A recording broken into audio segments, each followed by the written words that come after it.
University మంచి భవిష్యత్తు కోసం తెలుగు విద్యార్థులు ఇష్టపడే యూనివర్సిటీ. కాల్ 9059052378 9059052379.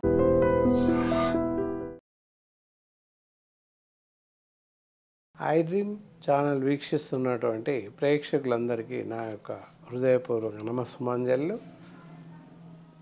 నేను మీ డాక్టర్ డి బాలకృష్ణన్, ఆయుర్వేద వైద్యరత్న శ్రీ కౌశిక్ ఆయుర్వేద మల్టీథెరపీ హాస్పిటల్, దిల్సుఖ్ నగర్, హైదరాబాద్ నుంచి మాట్లాడుతాను. చాలామంది చాలా రకాల ఆరోగ్య సమస్యలతో బాధపడుతున్నారు, రకరకాల సమస్యలతో బాధపడుతున్నారు. ఎందుకు అలా బాధపడుతున్నారు? చాలా వరకు తెలుసుకోవాల్సిన విషయాలు ఎన్నో ఉన్నాయి. మనం జీవిస్తున్నటువంటి జీవనశైలి, ఆహార నియమాలు, ఇవన్నీ కూడా రకరకాల వ్యాధులు రావడానికి ఆలంబనగా ఉంటున్నాయని చెప్పొచ్చు. సో ఈ మధ్య కాలంలో చాలామంది చేస్తున్నటువంటి కంప్లైంట్స్ ఏంటి అంటే gas troubles, gastritis, gas problem ఉంది, కడుపు ఉబ్బరంగా ఉంది, గ్యాస్ ప్రాబ్లం ఉంది అని చెప్పేసి నోటీస్ చేస్తున్నారు. ఎంతమంది చేస్తున్నారు?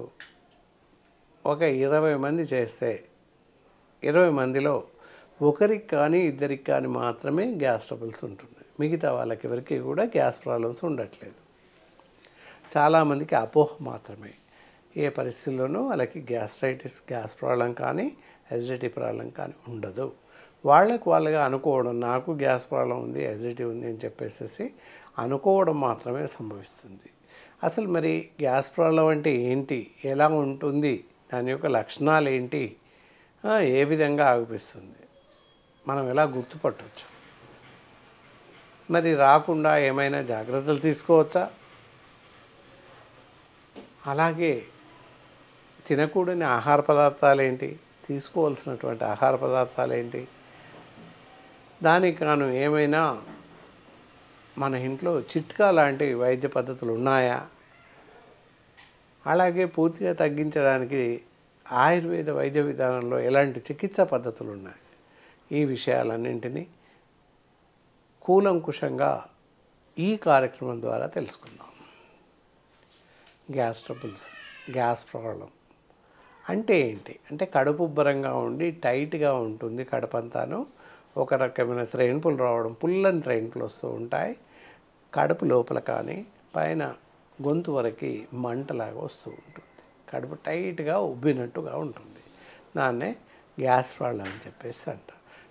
ఈ లక్షణాలు ఏవీ లేకున్నా అందరూ కూడా అపాన్న వాయువుల విడుదలని గ్యాస్ ప్రాబ్లంగా పరిగణించుకొని మందులు వాడుతూ ఉంటారు. దిగువ కింది ప్రాంతం ఆనెల్ నుంచి గ్యాసెస్ వెళ్ళిపోతూ ఉంటాయి. వాటిని గ్యాస్ ప్రాబ్లం ఉందని చెప్పేసి అందరూ అనుకుంటుంటారు. అది ఏమాత్రం నిజం కాదు. గ్యాస్ ప్రాబ్లం అంటే దాని యొక్క లక్షణాలు కడుపు ఉబ్బరంగా ఉండడం, టైట్గా ఉండడం, నీళ్ళు కూడా మింగకుండా ఆయాసం వచ్చినట్టు అనిపిస్తూ ఉంటుంది. అది గ్యాస్ ప్రాబ్లం యొక్క లక్షణాలు. కొన్ని సందర్భాల్లో పుల్లని త్రెయిన్పులు రావడం, అలాగే చెస్ట్ డయాఫ్రమ్ నుంచి పై గొంతు వరకు మంటలాగా అనిపించడం, ఇలాంటి లక్షణాలు గ్యాస్ ప్రాబ్లంలో ఉంటాయి.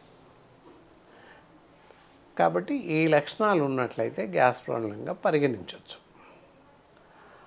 ఓకే, మరి ఇలా గ్యాస్ ప్రాబ్లమ్స్ రాకుండా మరి ఎలాంటి జాగ్రత్తలు తీసుకోవాలి, ఏ జాగ్రత్తలు తీసుకుంటే గ్యాస్ ప్రాబ్లం రాకుండా మనని మనం కాపాడుకోవచ్చు, వచ్చాక ఇబ్బంది పడే కన్నా జాగ్రత్తలు తీసుకోవడం ఎంతైనా అవసరం.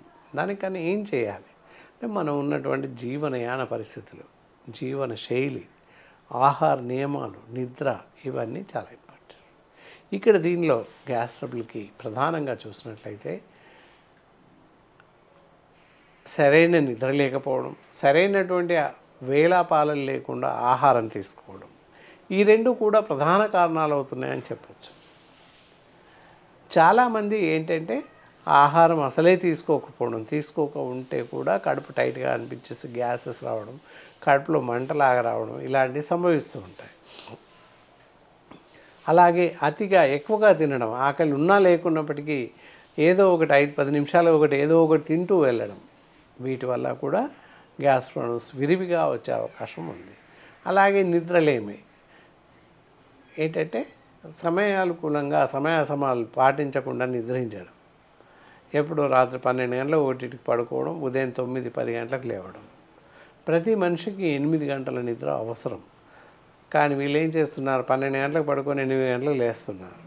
అంటే 8 గంటలు వచ్చింది కదా అని చెప్తున్నారు. అలా కాదు, సమయం ఉంటుంది. ప్రతిదానికి నిర్దిష్టమైనటువంటి వేళలు ఉంటాయి. భోజనం ఎప్పుడు చేయాలి, నిద్ర ఎప్పుడు పోవాలి, నిద్ర ఎప్పుడు మేలుకోవాలి, ఇవన్నీ సమయాలు ఉంటాయి. ఆ సమయానుకూలంగా మనం ఆ సమయాలను పాటించినట్లయితే గ్యాస్ ట్రబుల్స్ అనేటటువంటి పరిస్థితి తలెత్తదు. ఎలా చేయాలి అని చూసినట్లయితే, భోజనం చూసినట్లయితే ఆహారం ఏ విధమైనటువంటి ఆహారం తీసుకోకూడదు ఫస్ట్ చూడాలి. డీప్ ఫ్రైస్, నూనెలో వేయించిన పదార్థాలు, అలాగే ఫాస్ట్ ఫుడ్ సెంటర్లో లభించేటటువంటి అన్ని రకాల ఆహార పదార్థాలు, noodles, all types of fried rice వగైరా వగైరా ఇవన్నీ తినకూడదు. అలాగే బేకరీలో లభించేటటువంటి అన్ని రకాల బేకరీ ఐటమ్స్ ఇంక్లూడింగ్ శీతల పానీయాలు ఇవేవి కూడా తీసుకోకూడదు. ఏవి తీసుకున్నట్లయితే గ్యాస్ ట్రబుల్స్ ఎక్కువగా వచ్చే అవకాశం ఉంది. ఈ విధంగా అవన్నీ మానేస్తూ సాత్వికమైన ఆహారం తీసుకోవాల్సిన అవసరం ఉంటుంది. అన్ని రకాల ఆహారం, పళ్ళు, పాలు, అలాగే ఆకుకూరలు, కూరగాయలు ఇవి విరివిగా తీసుకుంటున్నట్లయితే గ్యాస్ ట్రబుల్స్ రాకుండా మనని మనం కాపాడుకోవచ్చు. అలాగే నిద్ర, సాయంత్రం తప్పనిసరిగా 9 గంటలకి 9:30కు నిద్రించాల్సిన అవసరం ఉంటుంది. ఉదయం తప్పకుండా 5, 6 గంటల ప్రాంతంలో నిద్ర మేల్కోవాల్సిన అవసరం ఉంటుంది. ఈ విధంగా చేసినట్లయితే గ్యాస్ ట్రబుల్స్ రావు. నిద్ర లేమి వల్ల ఇంటెస్టైనల్ పాలిప్స్, అజీర్ణ వ్యాధులు తలెత్తి అల్సర్స్గా పరిగణించి కొన్ని సందర్భాల్లో ఇంటెస్టైనల్ పాలిప్స్ ఏర్పడి జీర్ణాశయ క్యాన్సర్స్ ఏర్పడడానికి ఎక్కువ అవకాశాలు ఉన్నాయి. ఈ మధ్య కాలంలో నివేదికల్లో తేలిన అంశం కూడా అదే. కాబట్టి నిద్రలేమి వల్ల చాలా రకాల జబ్బులు వస్తున్నాయి, అజీర్ణ వ్యాధులు, దాంతోపాటుగా జీర్ణకోశ క్యాన్సర్స్ కూడా వస్తున్నాయని చెప్తున్నారు. సో కాబట్టి సమయం ప్రకారంగా సమయాలను పాటిస్తూ ఆ సమయంలో నిద్రించాల్సిన అవసరం ఉంటుంది. మేలుకోవాల్సిన సమయంలో మేలుకోవాల్సిన అవసరం ఉంటుంది. అలాగే ఆహారం కూడా ఉదయం 8 నుంచి 9 గంటల లోపు అల్పాహారం టిఫిన్ చేయండి. మధ్యాహ్నం 12 గంటల నుంచి 2 గంటల లోపు మధ్యాహ్నం భోజనం ముగించండి. రాత్రి భోజనం 8 గంటల నుంచి 9, 9:30 కల్లా ముగించండి. భోజనానంతరం ఒక గ్లాసు నీళ్ళు తాగేసి కాసేపు ఒక 10 నిమిషాలు నడవండి, ఆ తర్వాత పడుకోండి. ఇలా ఈ విధంగా చేస్తూ వెళ్ళినట్లయితే గ్యాస్ ట్రబుల్స్ అనేటటువంటి పరిస్థితి మనకు తలెత్తదనే చెప్పాలి. ఈ విధమైన సూచనలు, జాగ్రత్తలు పాటిస్తూ ఉన్నట్లయితే గ్యాస్ ట్రబుల్స్ అసలే మీ దరిదాపుల్లోకి రావనే చెప్పాలి. సో మరి గ్యాస్ ట్రబుల్స్ వచ్చాయి, పైన చెప్పినటువంటి లక్షణాలు అలాగే ఉన్నాయి అని చెప్పినప్పుడు తప్పకుండా గ్యాస్ ట్రబుల్స్ కోసం అద్భుతమైనటువంటి మందులు ఉన్నాయి. అలాగే ఫస్ట్ చిట్కాల వైపు చూసినట్లయితే ఎప్పుడైతే కడుపు ఉబ్బరం టైట్గా ఉంటుందో అలాంటి పరిస్థితుల్లో మీ ఇంట్లోనే చిన్న చిట్కా, పెసరపప్పు, మూంగ్ దాల్ అందరికీ తెలుసు.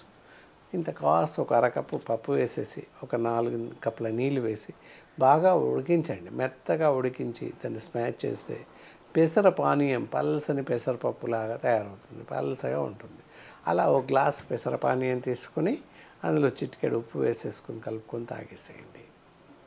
సో అలా చేస్తే ఒక పూట 2 పూటలు తాగగానే గ్యాస్ ట్రబుల్స్, కడుపు ఉబ్బరం అనేటటువంటి వ్యాధి తగ్గిపోతుంది. అలా తగ్గలేదు అంటే డిఫాల్ట్ మీకు కడుపు ఉబ్బరం సమస్య గ్యాస్ ప్రాబ్లం కాదనే చెప్పవచ్చు. సింపుల్. కాబట్టి జాగ్రత్తగా పాటించండి.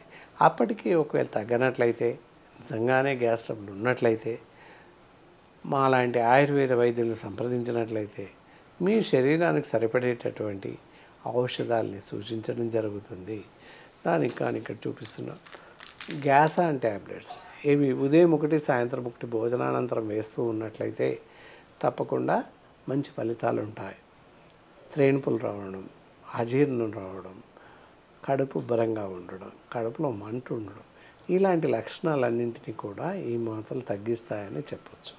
కాబట్టి ఎవరైనా గ్యాస్ ట్రబుల్తో బాధపడుతూ ఉన్నట్లయితే మా స్క్రీన్ పైన మా నంబర్ స్క్రోల్ అవుతూనే ఉంటుంది. ఇక్కడ వచ్చి తీసుకుని వాడే అవకాశం ఉంటుంది. ఈ కార్యక్రమం పూర్తిగా మీకు నచ్చిందనే అనుకుంటున్నాను. మళ్ళీ మరో మంచి కార్యక్రమం ద్వారా మీ ముందుంటాను. సెలవు. Sir, one life lesson what medicine has taught you. Whatever you can do without expecting. But I really believe మన పాజిటివ్ యాటిట్యూడ్ ఉంటేనే మనం ఏదైనా సాధించగలం. గట్ని మనం కరెక్ట్గా డీల్ చేసినట్లయితే అది మనకి పాజిటివ్ హార్మోన్స్ని రిలీజ్ చేస్తుంది. షుగర్ వచ్చిన వాళ్ళ పరిస్థితి ఏంటి? పొట్ట దగ్గర పెరిగితే దాన్ని ఆండ్రాయిడ్ అంటారు. ఆండ్రాయిడ్ ఫోన్ కదా. అసలు థాట్స్ ఎందుకు వస్తాయి? బ్రెయిన్ డెడ్ అంటే దానికి ప్రపంచం అంతా కూడా కొన్ని నిర్దిష్టమైనటువంటి లక్షణాలు. మానసికంగా ధైర్యంగా ఉంటే క్యాన్సర్ జయించవచ్చు. You are a doctor for a cause sir, అంతే. వాళ్ళకు వచ్చిన ఆదాయం కాకుండా ఫ్రీ సర్వీస్ ఎంతమందికో చేస్తారు.